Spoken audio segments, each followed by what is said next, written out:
इस कार्यक्रम के पुण्यार्चक है Sanmati engineering college, Jain minority institute, Washim. Admission open. Note the details.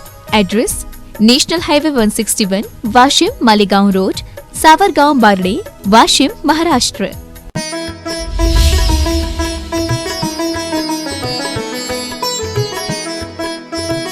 और 9 सितंबर को उनकी संलेखना संपन्न हुई।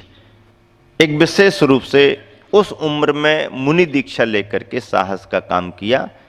संघ में सभी महाराज जी ने बहुत वैयावृत्ति का ध्यान रखा, उनकी परिचर्या कराई। आचार्य श्री के मार्गदर्शन में, आचार्य श्री के निर्यापकत्व में एक छुल्लक जी, सुमत सागर जी उनका नाम था, मुनि दीक्षा लेकर के संलेखना समाधि मरण को प्राप्त हुए। उन्होंने बहुत अच्छा अपना लक्ष्य वहाँ पर प्राप्त किया था। चतुर्मास में कार्तिकेय अनुप्रेक्षा ग्रंथ का स्वाध्याय हुआ, और भी स्वाध्याय चले, साधनाएं भी सबकी चलती रहीं। कुछ नए ब्रह्मचारियों को भी दीक्षा देने का क्रम बना, और वहाँ पर 8 ब्रह्मचारियों को क्षुल्लक दीक्षाएं प्रदान की गईं। इस तरह से चातुर्मास संपन्न भी हुआ।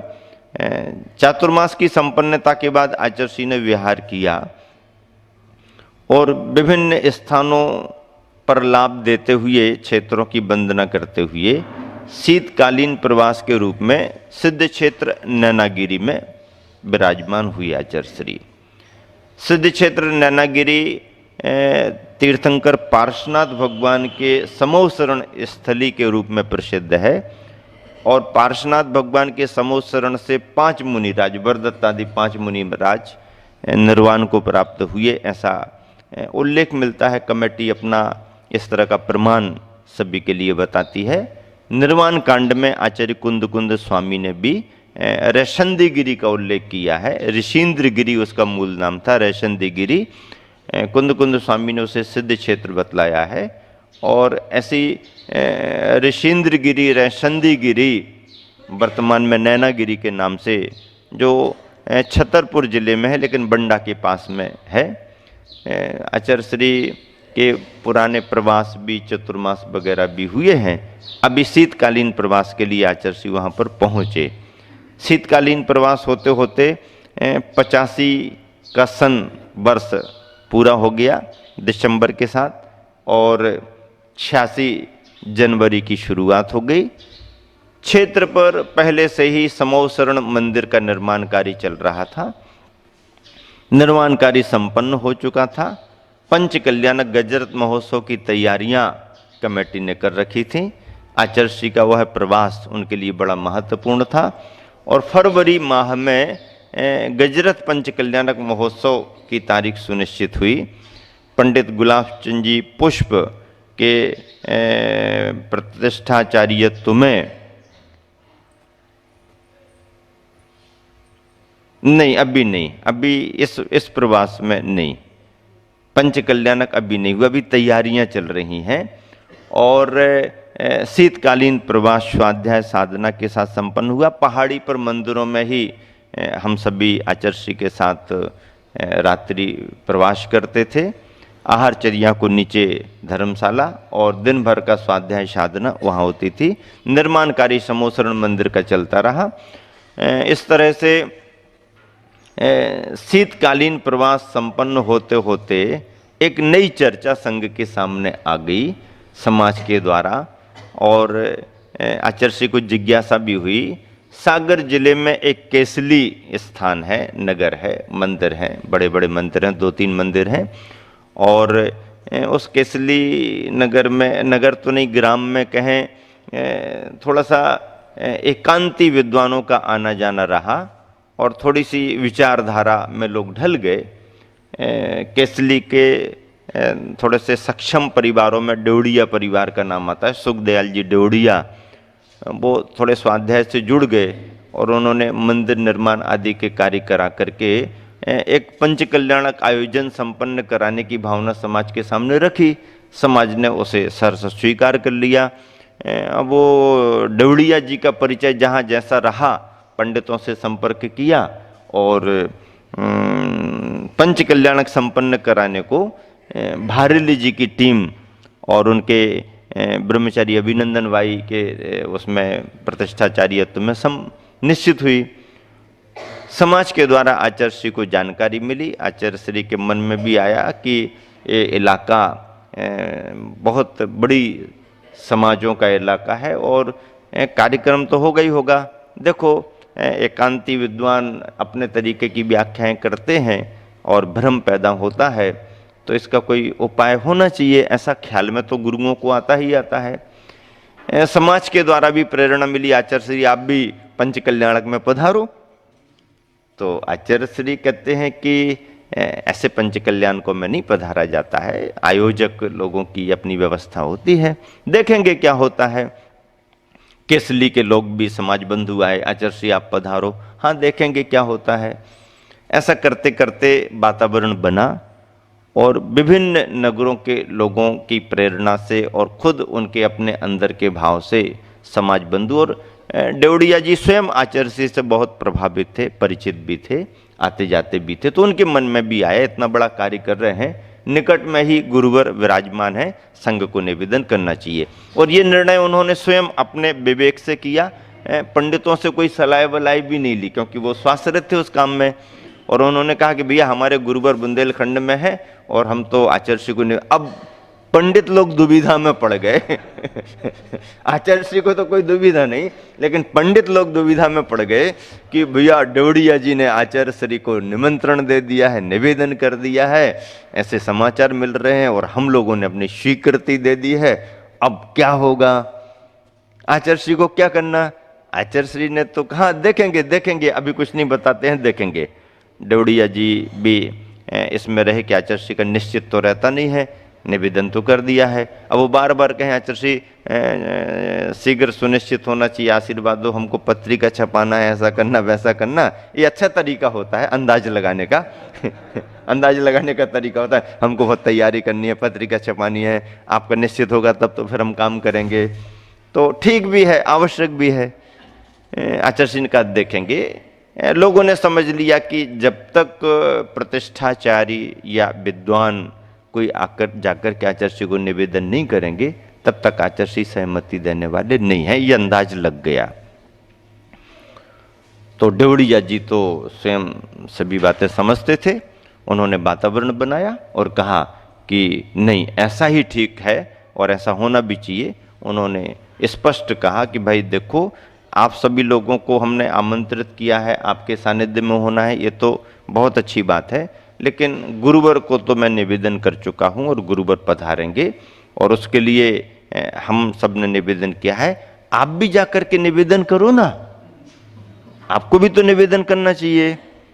ऐसा जब वातावरण बना तो उस ग्रुप से भी प्रतिनिधि मंडल ने जाकर के अपना भाव प्रकट किया, गुरुदेव ये तो सब निश्चित कार्यक्रम है, आप पधारें तो अच्छा रहेगा। लेकिन संकोच में कहा तो आचार्य श्री ने कहा कि कोई संकोच है क्या, कोई कुछ विकल्प है क्या। नहीं गुरुदेव विकल्प तो कुछ नहीं है, अब आप जैसे गुरुदेव रहेंगे तो सब बात संभल जाएगी संभल जाएगी। थोड़ा सा दुविधा में है कि वातावरण कैसे अनुकूल बनेगा, इतना बड़ा संघ और ये सब विद्वान, सब ठीक हो जाएगा, देखेंगे देखेंगे। ऐसा करके उनके निवेदन को लेकर आचार्य श्री ने मुस्कुरा करके आशीर्वाद दे दिया। और आचार्य श्री स्वयं बहुत दूरदर्शी होते हैं, विचार से ही काम करते हैं। थोड़ा समय और निकला, आचार्य श्री का विहार हुआ। सागर प्रवास करते हुए आचार्य श्री का केसली के लिए विहार हुआ। बहुत अच्छे तरीके से वहाँ पर सभी ने अगवानी की, विद्वत वर्ग भी उसमें सम्मिलित हुआ। अंदर से हो रहा या नहीं हो रहा, लेकिन समाज का इतना प्रेशर था उन पर, इतना दबाव था इलाके की समाज का कि स्थिति ये बनी कि ना मैदान छोड़ करके भाग सकते हैं और ना खुले मन से मंच पर सबके सामने आ सकते हैं। लेकिन कुछ भी रही हो विद्वानों की दुविधा, पर समाज ने इस तरह का वातावरण बनाया, समूचे इलाके की समाज ने, कि वह आयोजन आचार्य श्री के सानिध्य में आचार्य श्री की प्रधानता को लेकर के ही आगे बढ़ा। विद्वान आए, उपस्थित हुए, और विद्वानों की अपनी तैयारी भी थी, उनका अपना मंच भी था। प्रतिदिन की स्थिति ये बनी कि प्रतिदिन उनकी तरफ से अपने विद्वानों में से एक विद्वान का प्रवचन लगभग पौन घंटे से लेके 1 घंटे तक का उनका होता था प्रतिदिन। और उसके बाद में 1.25 घंटे से लेकर के 1.5 घंटे तक के बीच में लगभग डबल पीरियड आचार्य श्री का होता था। और सैद्धांतिक विवेचनाएं जो शास्त्रों में आई हैं, आगम में आई हैं, जो निश्चय और व्यवहार के नयों को बहुत अच्छे तरीके से स्पष्ट करती हैं व्याख्याएं।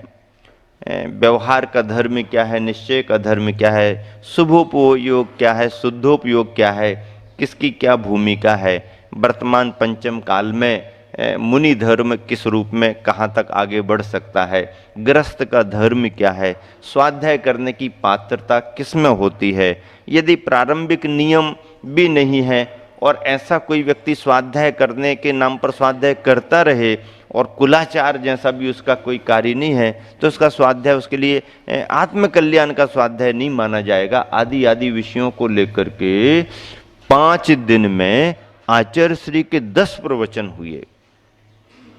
5 दिन में कितने प्रवचन हुए? 10 प्रवचन हुए, बड़े जोरदार सैद्धांतिक। और बहुतायत संख्या तो इस रूप में उपस्थित हुई थी पंचकल्याणक में कि प्रवचन क्या होंगे, क्या विषय रहेगा, वो तो बात की बात है। वो तो ये देखने के लिए कि भाई कैसा पंचकल्याणक होता है। समूचे देश का एक पहला उदाहरण है जो एकांत पक्ष के विद्वानों की संयोजना में होने वाले पंचकल्याणक गजरत्न महोत्सव में संपूर्ण आदर और सम्मान के साथ में आचार्य संघ को आमंत्रित किया गया हो और सारा नेतृत्व मार्गदर्शन एक आचार्य का उस पंचकल्याणक में रहा हो। अभी तक के इतिहास में पहला स्थान केसली का ही रहा है और जो एक बहुत बड़ी प्रभावना के साथ सौहार्द के वातावरण में, लोगों में तनाव बहुत था क्या होता है, और इलाके की समाज को स्वाध्याय हो या ना हो, वो तो इस मानसिकता में थे कि पंडित यदि कुछ बोलेगा तो हम देखेंगे पंडित यदि कुछ ऊंचा नीचा बोलेगा तो हम देखेंगे। ऐसी मानसिकता के लोग भी रहते हैं, लेकिन इन सब की आवश्यकता पड़ती नहीं है। गृहस्थ अपनी भावनाओं को लेकर के चलते हैं। विद्वानों ने अपने तरीके से अपनी मान्यता की व्याख्याएं रखी, लेकिन गुरुवर ने उन सभी बातों को ध्यान से सुन करके जो अनेकांत और शादवाद की शैली में सिद्धांतों का प्रतिपादन हमारे मान्य आचार्यों ने किया है, उन रेफरेंसों को निकाल करके, शास्त्रों की विशेष गाथाओं को निकाल करके, और जिस तरीके से सभी विद्वान और उपस्थित जन समुदाय के समक्ष रखा, प्रभावकारी, प्रभावना का अंग बना।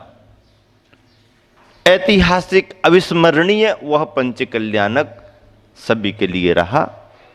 आचार्य श्री की भी बहुत प्रसन्नता दिखती थी, क्योंकि आचार्य श्री को एक बहुत बड़े मंच से आगम की बातों को रखने का एक बहुत अच्छा अवसर मिला, और कहीं भी कोई कमी आचार्य श्री ने उस कार्य में नहीं की, बल्कि बढ़ चढ़ करके जो एक दिगंबर जैन परंपरा के लिए तत्व हो सकता है वीतरागता का, उसको बहुत अच्छे से रखा।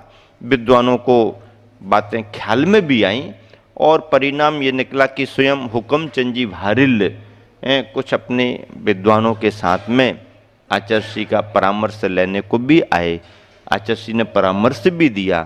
कुछ भूल कमियां जो उनके द्वारा हो रही हैं उन पर भी आचार्य श्री ने संकेत दिया, बहुत आत्मीयता से दिया, मोक्ष मार्ग को ध्यान में रख करके दिया। और परिणाम ये निकला कि हुक्मचंद जी भारिल फिर एक दिन अलग से भी आचार्य श्री के पास बैठे। आचार्य श्री थे वो रहे, और एक आध दो महाराज जी वगैरह भी रहे चर्चा में, एक आध उन पंडित जी के साथ भी कोई रहा। और जब आचार्य श्री ने सारी बातों पर जोर दिया कि आप अपनी व्याख्याएं क्यों नहीं बदलते हैं। शास्त्रों में जब यथार्थ में यही सब है तो फिर आप इसका अलग तरह का व्याख्यान क्यों करते हैं। आपको इन सब चीज़ों को समझ करके और धर्म और मार्ग का ध्यान रखना चाहिए। आचार्य श्री ने जब अच्छे तरीके से समझाया, मैं स्वयं वहाँ पर मौजूद था, मैं साक्षी की बात बता रहा हूँ कि तब भारेली जी के मुख से निकला, गुरुदेव मैं सब बातें समझ रहा हूँ, गुरुदेव मैं सब बातें समझ रहा हूँ, लेकिन क्या बताऊँ, सब बातें समझ रहा हूँ लेकिन क्या बताऊँ, तो क्या बताऊँ बोलो ना। अब इतने वर्षों से व्याख्याएं चल रही हैं, हमारे पीछे भी हजारों लोग लगे हुए हैं, अब क्या कह करके ये सब मैं उनको बदलूं। तो फिर आचार्य जी ने अपना विचार किया और कहा कि ये सब चीज़ें आना नहीं चाहिए, और मन में यदि इस तरह के भाव आ रहे तो तत्व का प्रतिपादन सही नहीं होगा, तो कितने कितने दोष लगते हैं आप स्वयं समझो। और फिर भी मार्गदर्शन दिया कि विचार करो और परिवर्तन होना चाहिए, मूल परंपराओं से, मूल सिद्धांतों से ही अपन को आगे बढ़ना चाहिए।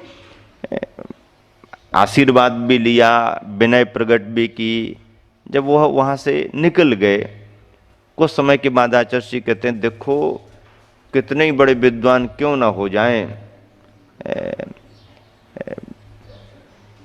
कसाएं काम करती ही रहती हैं और मोक्ष मार्ग में कसायों का कोई स्थान नहीं है।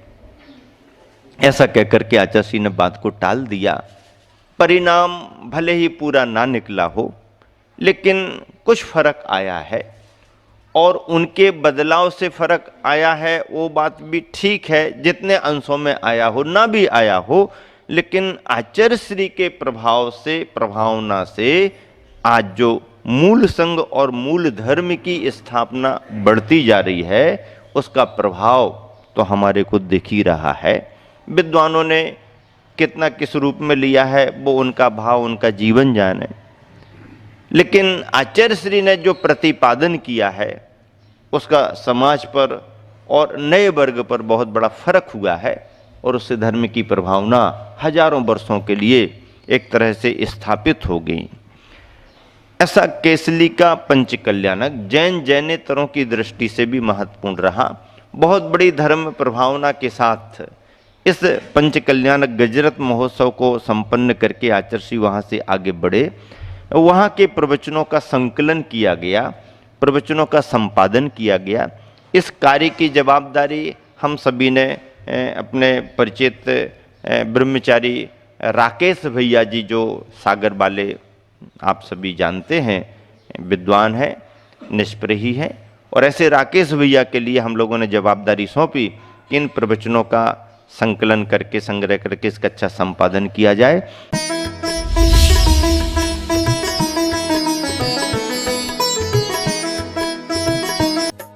इस कार्यक्रम के पुण्यार्चक थे Sanmati engineering college, Jain minority institute, Washim. Admission open. Note the details. Address: national highway 161, Washim, Malegaon road, Savargaon, Barde, Washim, Maharashtra.